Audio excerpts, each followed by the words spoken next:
Welcome back to Arkansas Basketball Recap. That show that recaps every Arkansas Razorback basketball game. We're recapping a long one, a game that took a very long time. A lot of fouls, overtime. Arkansas is victorious, completes the sweep over the Texas Longhorns. Hey, that's good. I like that. Beat them twice by a score of 86 to 81. Took overtime to do it. No Thero this game. Seven guys play, and you don't want to go to overtime. Not when you got seven guys. You don't feel good about overtime in those situations. Like who's got more gas? It can't be the team with seven guys, but Arkansas finds a way to do it and pretty much lead the majority of this game. I mean, at one point they got up by a lot. They did start to run out of gas. The legs started to go. I mean, Texas had Johnson just go bananas, the freshman, and there wasn't a lot they could do about it. They were trying to do stuff about it, and there were some of those shots that were just like, well, okay. Um, but find a way to do it, dude. Like what a huge win for them being shorthanded on the bubble, playing another team on the bubble. Whoever wins this game, it really helps a lot because it's not just that it brings you up, it knocks the other down. And hey, dude, everyone had to step up, dude. What if I told you like you weren't going to get a guy with 20 points, but the other thing that you've said did happen where you have 18, 12, 12, 14, 16, 6, 8. That's good enough for 86 and gets you where you want to be. Hey, before we break it all down, let me just start by saying congratulations to Trevor Brazil, who has to play 40 minutes in this game and plays pretty dang well. In fact, like played really great to start the game, got his confidence going, but just did a lot of good things. He finishes with 12 points, 8 boards. Good job, Trevin. Like someone was going to have to score some points in the Well, absence of Theo, and you stepped up and you did good work. we said, I mean, we were talking earlier today about this game when you called and said, "Did you hear?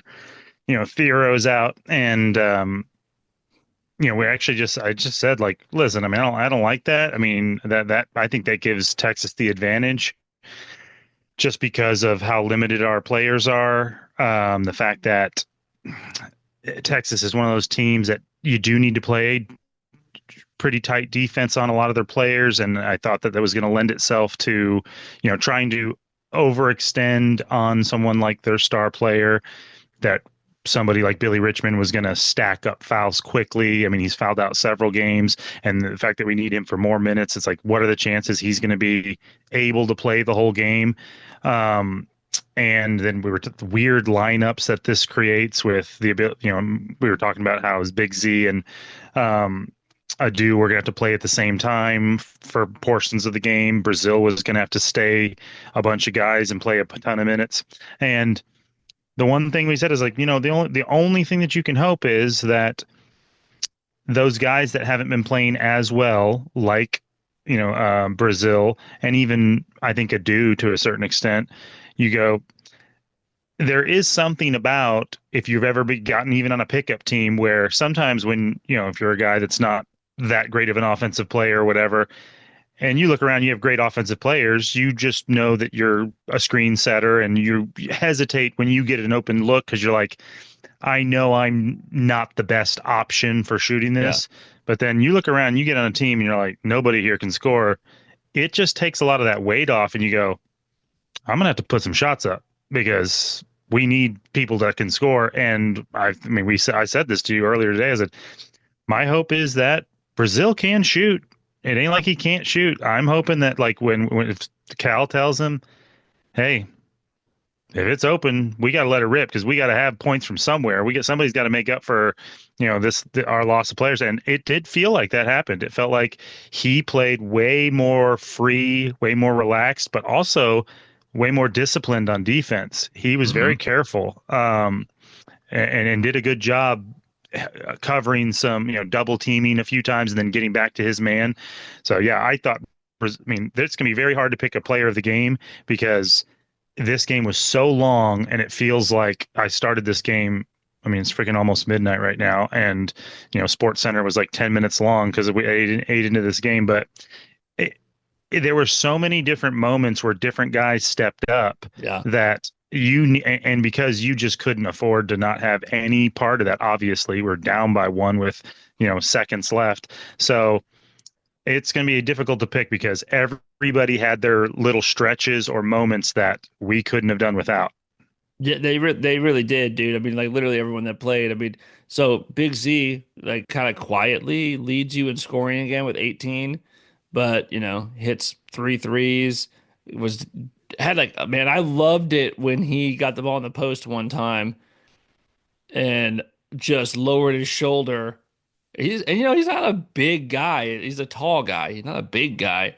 And just cleared space and just went and you're like, there you go, dude. Like just gotta get. He's like, dude, I'm right under the back. I've got to try to get this shot up and does it. He hit some big threes.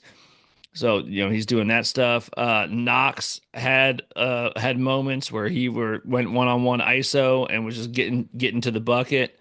Brazil started the game really well and it like hit some big threes in the beginning. Janelle Davis just being the guy. They were so afraid.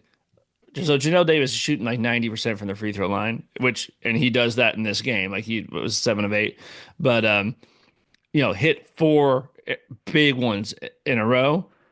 And literally they're so afraid that they're about to run a play to inbound the ball to him. And they're like, we can't win if he gets it, that they end up doing an intentional foul, just grabbing a dude's jersey all the way down the floor. That's because Janelle Davis was like, they were like, he's going to make those free throws. Like, we got to do something else. And yeah, that guy sold it a little too much. And some people might like not like that call. And I'll just talk about this briefly. That is the right call because it's not like, I don't think it was like dangerous or anything like that, but you can't let like the other coach be like, here's what we'll do before the ball ever gets inbound. We'll like fat like that's not basketball. Like you can't that's not gonna work. They can't let you get away with that. I'm of two minds about it because I saw them when they were showing them in the timeout, and I saw the coach talking to the player that fouled him, telling him to wrap up a do. Now he did not do what the coach told him to do. No, You he can did not. go back and watch it. You can't The run down the court holding on to someone's jersey, man. the coach told him that when he cuts or goes to move, to hold him, like hand fight him and hold him on his hips. You know what I mean? And that would have been much more difficult to call intentional because you can obviously Yeah, try to pretend that you're trying to get away with not letting him cut. That happens all the time where guys hold people's hips and push them yeah. when they're trying to make a cut. So yeah, a dude got away from him, and then he felt like he had to grab out in desperation. But I mean, as far as the intentional foul thing, I kind of agree with the announcers in a way that like maybe can't let them grab jerseys and hang on to them. That's too much. But as far as like, it's difficult to call an intentional because they're all obviously intentionally Well, fouling. Everybody knows it. that's why it wasn't an intentional, just a flagrant one. Whereas you're just like, hey, you can't do that. What is a flagrant one? Flagrant one is, hey, you can't do that. Yeah. Like that's what is it a play on the ball? Not at all, right? Like and so can't do it. Anyway, but that only happens because they don't want Nelly Davis to get the ball. Uh Also, then a dude goes and like, don't. It was a bad decision anyway because I'm about to bucket both these free throws anyway. And a dude had a couple of big plays in this game where he just back to the basket, just getting over his right shoulder with his left hand, like some nice stuff, dude. Stuff that you're like, dude, give me some more of that. I like that. Well, and yeah, I mean, he did make some timely buckets.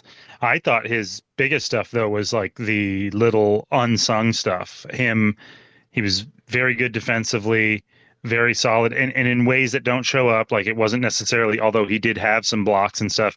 I'm not talking about the sexy blocks. I'm talking about hedging Mm, around when your man's getting screened and not letting that driver get past, and having him have mm. to back up and letting your man get back on him and clogging the passing lane so they don't have a way to dump it down to your guy when you're playing off a little, just playing good, solid, smart big man defense. But yeah, I felt like Nelly and Wagner and uh really Big Z and Knox were pretty consistent. Big Z struggled defensively a few times. Like we always talk about, it's just something you have to take with him. Guys are going to get downhill on Yeah. him occasionally. When he finds himself not Yeah. standing under the basket, he's in danger of someone getting around him. And it did happen a few times, but they were consistent. They mostly didn't have like I guess like big stretches. They were just doing great stuff the whole game and pretty consistently. But then like I said there were moments where I thought uh honestly Big Z's moment, I thought his best like standout was actually in overtime. We were down, They just they go started throwing. right They into over. started throwing him the ball in the post. Well, he scored the first. Yeah. I mean, they hit a three immediately to keep his that dude's hot stretch going, and then he, Big Z, I think that scored the next 6 points or Yeah. something to give us the Yeah. lead. To erase the three and then give us a lead. But yeah, and then Adu had his stretch of like you said, just it felt like it was one of those games where if you watched it, you could tell that like because I mean credit to Texas, we had that one stretch where they really struggled, and I think they probably think there's some foul calls that didn't go their way and stuff in the first half that build us the 10-point lead. I mean, it was 14 at one point, but then it was even the rest of the game, and it was like every time we'd get it to 11, they'd score twice and they'd get it to 9 or 7, and it felt like right as it would always feel like the tide is turning, a do would hit one of those shots. Brazil would get a rebound and a putback. Those guys all hit big shots to undercut Texas's momentum until the last 3 minutes. Yeah. And Yeah. then nobody did that for a little while, and that dude got not just kind of hot, but as hot as the player can get. I mean, obviously, he literally Yeah. just made Texas history for a Yeah. freshman. So, I mean, and I got to say, I mean, I wasn't loving that. I mean, I was like, of all the things to happen, Yeah. I mean, if you told me based on our limited roster and lack of offensive presence for sometimes, if you said this is going to overtime and their star player is going to put up Go. 40, Yeah. like Yeah. I'd be like, well, that does not bode well for us.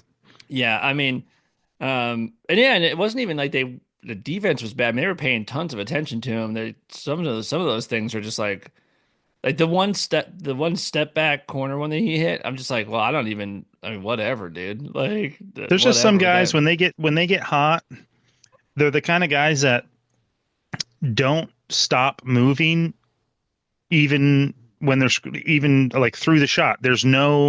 They don't need any kind of a jab step, dribble around and fade away. It's like they're cutting, they're moving, they're going around screens, they catch the ball, they keep moving, and then eventually the ball goes up in the air. And when Yeah. guys are capable of making shots like that, it's very difficult to defend. You don't have time to catch your breath. No. They've got you. I mean, it's basically like the difference between a counter puncher and somebody who's just aggressively coming at you. You know what I mean? It's like it's very difficult to get any um, strikes in when the guy will not stop swinging, and so it puts you on your back foot. Yeah, and you just And don't have any idea when he's you're like, I don't know when he's shooting. He's shooting whenever. Like and you there's are not. afraid to. He's the dual. I mean, he's got all the things, so it's like you're afraid of him pulling up and hitting the shot, but then you're afraid of getting blown by. And when he's driving, you're afraid of him quickly pulling up. You know what Yeah, I mean? So it's like and it's you're afraid of fouling him because you're like, I'm about to do like give this guy in ones all night. and everybody out there on the court knows that like they don't want to. I mean, if any game you didn't want to foul, it's this game, just Yeah, because when managed to spread the fouls around enough that it wasn't a big deal. But I mean, could have easily imagined someone like Billy Richmond fouling out trying to guard those guys. yeah, and by the way, I thought DJ played really well. He played 39 minutes tonight, and down the stretch especially, like he went full team leader on that thing and was good. Like I'm gonna go get to the bucket. I'm gonna get fouled. Hit a big three. Billy Richmond, he had a spurt too, like where he ended up missing like a tip layup and then another layup. But he also had a spurt where he scored like 6 points and like real quick. Mm-hmm. Just being Billy Richmond. And by the way, that Trevor Brazil putback dunk was like vintage Trevor Brazil. That's like that was like old school Trevor Brazil. Oh yeah, I remember. I remember that kind of stuff. Like I like Mm-hmm. that. Yeah, dude. I just thought It was it was gritty. This would have been it'd have been easy to lose this game in overtime, especially, dude. When you go into overtime, you're all dead tired. I mean, you look at these minute breakdowns, and like Knox played 41 minutes, and Brazil played 40 minutes, and Wagner played 39 minutes, and Davis played 36 minutes. Like it's just a lot of minutes, um, and you did get 22 from Jonas Adu. So like that's you're gonna have to get that, and he gave it to you. Billy Richmond gets you 21 minutes without fouling out, so that was important. But when it went into overtime and they started the overtime with a three from It, Johnson, no, you it just felt felt like like you're just like I don't know if we're gonna have enough, and they he's didn't. too hot and we're too depleted. It did feel like that. That's why it was like it was nice that they dumped it down to Z and they scored in a way that didn't take a ton of effort from the other guys that were about to have to play balls to the wall defense, you know. I Mhm. mean, not that was like the plan or something, but it was nice that he made two buckets and then hit some free throws. I would Does it help that we shot 53% from three? That we were 9 of 17. Yeah, that helps. That I definitely mean, helps. they made nine They threes spread too, that but around too. they did. Like Texas made nine threes too. We made the same amount. We matched them for threes, but they shot 26 of them. We shot 17. I mean, you made 9 of 17, dude. You're gonna like that. We shot 74% from the free throw line, which is pretty good. 23 of 31, so we were getting to the line. They shot 92.3% from the free throw line. Texas did 93. Like That's they missed one free throw the whole it night. did it felt like that. It felt like they were like every time we fouled them, they were up. It was immediate too. Um, yeah, I mean, honestly, like to sum up the game, yeah, I'm not like ecstatic about the fact that you gave up that. It would have been nice to just win by the 10 or 12 that you probably deserve to win by as far as the way you played most of the game. Um, there were several things to not like with some breakdowns on Z's defense, or like if Wagner hits his free throws a little better, you don't even have to worry about overtime, or probably don't. And so there were things to complain about, but dude, I'm not going to complain. I mean, one, you needed the win and you got it. Two, it I mean, this could have gone bad. These were weird rotations. They were weird groups of guys that haven't played exactly, not that they haven't played together, but in this rotation and whatever, guys playing minutes that they, you know, haven't had to play before, and with different pressures because you're missing your star player, and that there's nobody on the bench behind you, so you're a little bit more restricted on how aggressive you can be defensively. So all that being said, I don't care. Yeah. It could have gone way worse. You could have imagined a scenario where they couldn't make any of it work. The offense was way clunkier. They couldn't get any mojo going, and you lost by 20. You know what I mean? Like Yeah. Well, dude, I didn't think that was probable, but I didn't think that was impossible. You know what I mean? well, I mean, I have having trouble saying like 6 weeks ago that this team doesn't win this game. Yeah. They didn't have that in them, So like that is encouraging. Where you're like, hey man, well, these are the kind of games where you just kind of find a way, and they did. They found a way to win it, and that's great. I didn't like Thero's not there because he's in Los Angeles getting a second opinion on his knee, which was new information to me. Did you hear the announcer say that? Yeah, that's I not. don't love that. Mm-mm, mm-mm. I thought I was hoping that was like hamstring cramps or something. Yeah, But like second opinion on your knee sounds like someone told you something you didn't want to hear. that will be tough. Yes. I mean, this team they just don't have any more bodies left, and you can't expect to shoot 50% from the 3-point line every game. So that's going to be that would really, I mean, I don't want to wish anything, but we need him if like this little momentum that they've got, if we really want to roll this into something that could be like maybe magical, maybe special, losing Thero would, in my opinion, greatly reduce the chances of that. Yeah. You know what I mean? That's rough. So That would be rough. So that's hey man, we get that second opinion needs to be a really good opinion, and we need that needs to to be happen. you're fine. You're good for Saturday. Yeah, it does need to be that. It does need to be So, that. All right. Well, I all mean, right. Well, I don't have a ton else to say. It's late. yeah, But let's go to bed. there it is. Hogs get it done. And yeah, dude, you love to see it. And yeah, good job, Trevor. Way to step into the gap there, buddy. That's what we Whoop, needed. whoop pig. Yeah, we pick, baby. All right, man. Well, All we'll right. see you guys Saturday. See ya.